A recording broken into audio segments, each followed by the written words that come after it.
Nandito po tayo sa ating seedbed o punlaan ng palay. Ito pong punla natin ay 10 days na po siya ngayon. Magti 10 days na po siya ngayon. Ating ipinunla itong nung June. Ito, pinunla natin ito nung June 22. Samantalang yan ay ipinunla natin noong June 20. So, alam niyo pong ginawa natin dito para may matutunan kayo, may malaman kayo. Karamihan sa mga nagpupunla po ng palay ay ibinababad muna tapos pinapa-germinate para madali siyang tumubo.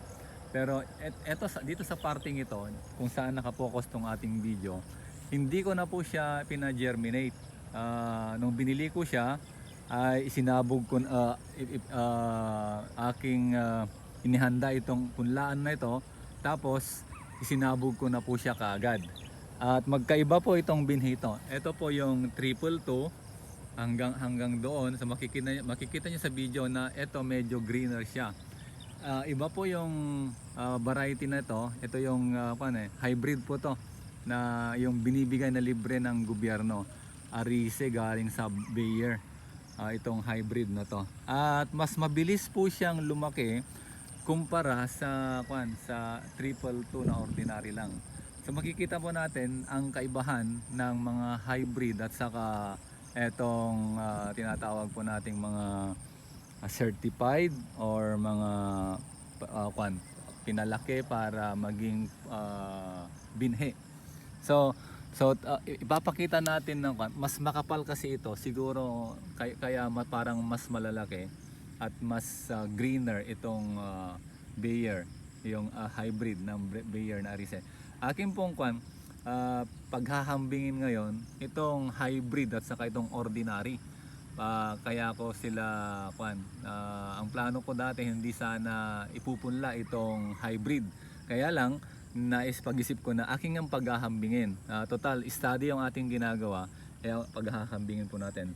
So ito po yung ang nailagay ko po dito, hindi ko alam approximate kung gaano kaluwang itong aking pinagpunlaan, pero kukan po natin, susukatin po natin. Rough po na sukat para makita nyo, magkaroon kayo ng idea kung gaano kaluwang itong pinagpunlaan natin ng mahigit isang kaban na palay. So 1, 2, 3, 4, 5, 6, 7, 8, 9. So 9, 1, 2, 3, 4, 5, 6, 7, 8, 9, 10, 11, 12, 13, 14, 15, 16, approximately siguro 9 by 17 po itong area ng ating pinagpula. Ito mas yung size niya, marami pang tumutubo kasi nababad ito ng tubig. Yung mga mas makapal, mas po siya, mas mataas ng konti. Dito kasi na dito na nag-subside or dito na tumigil yung mga tubig na hindi lumubog kaagad itong mababang bahagi, kaya ganyan po yung kanyang itsura. Pero tumutubo po sila, wala pong problema dyan. Parehas po ito na 322 din po ito. Babanggitin ko po yung yung kaibahan ng pina-germinate saka hindi. Nung sinabog ko po ito na hindi ko na pina-germinate, ito ibinabad ko rin na parang sabay sila, pero ito hindi ko pa sinabog dito. Pero ito sinabog ko na kagad, ito pina-germinate ko muna. So ang nangyari, wala halos makitang pagkakaiba yung pina-germinate saka hindi pina-germinate, no? Yung isasabog mo kagad, hindi na ipapatubo. So ito hindi na siya pinatubo. Ito pinatubo muna bago isabog. So nung isinabog ko ito, binabad ko na rin ito. So kaya sinabog ito nung 20, ito naman isinabog noong 22. Pero sa makikita natin, wala pong masyadong pagkakaiba. Halos parehas lang po yung kanilang utsura. Ngayon, ito abonahan ko sana ito nung ika 7 days, kaya lang inobserbahan ko doon sa isa naming punla. After 7 days, inabunuhan ko na siya kagad. Ito hindi pa.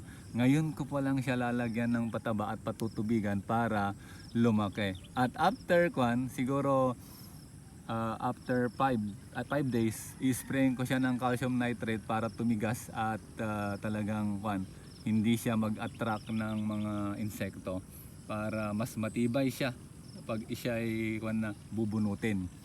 So, kung mayroon kayong mga nais malaman, nais mabatid tungkol sa pagpupunla at pagtatanim ng palay, subaybayan nyo po yung ating mga susunod na video kasi ito po ay tungkol sa pagtatanim ng palay. So ang variety po nito yung triple to, yung mga ordinary. Ito yung sinabi ko sa inyo, kanyan, hybrid ng Deere, yung Arise, yung kanya, nakita kong tatak niya. Binigay po yan ng gobyerno, ng DA, kaya sayang, pinunla ko na rin kasi nakita ko na maganda yung kanyang tubo at mas mabilis siyang lumaki. So ito magte 10 days na. So titignan natin kung maililipat tanim ko ito before siguro mga 25 days. So, titignan ko lang kung pwede siyang mas maaga. Kaya ngayon aabonohan po natin siya para mas mabilis siyang lumaki. At pagkatapos nating abonohan, yung 5 days, isprayan na natin siya ng calcium nitrate. Hindi po tayo gumagamit dito ng mga insecticide para itaboy yung mga insekto. Kung ano pa mang makukan. Basta yung calcium nitrate lang po, Netrabor, isang ligo, isang sardinas na lata sa 16 liters. Ito siguro, dalawang kaban po ito ubusin ko dito yung dalawang karga na 16 liters. Itong isang plat na ito, parang isang kaban, isang 16 liters, isang 16 liters po din po dito. Tapos diyan sa kabila, siguro ganun din. Pabali 4 yung aking ubusin po dito na na 16 liters na tubig na hinaluan o tinunawan ng calcium nitrate para mas matibay po siya. Hindi po siya napuputol kapag bubunutin para sa lipat tanim. So kung meron kayong mga katanungan, meron kayong mga gustong malaman, subaybayan niyo po yung ating mga video para matuto po kayo tungkol sa pag-aalaga, pagpapalaki at pagpapadami ng bunga ng ating palay. So maraming salamat sa mga sumusunod sa ating mga video.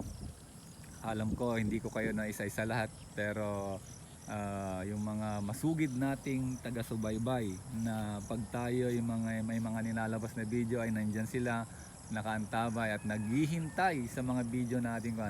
Pagpalain po kayo ng ating Panginoon at pinag-pray ko na umunlad din po kayo. Hindi lang kayo matuto, hindi lang kayo magkaroon ng mga kalaman, kundi maisagawa nyo din po yung inyong mga natutunan para nang sa ganon dumami ang inyong kita, gumanda ang inyong halaman at matulad kayo sa akin na marami man akong failure pero hindi tayo sumuko, kaya ngayon inaani natin yung tagumpay. Maraming salamat po.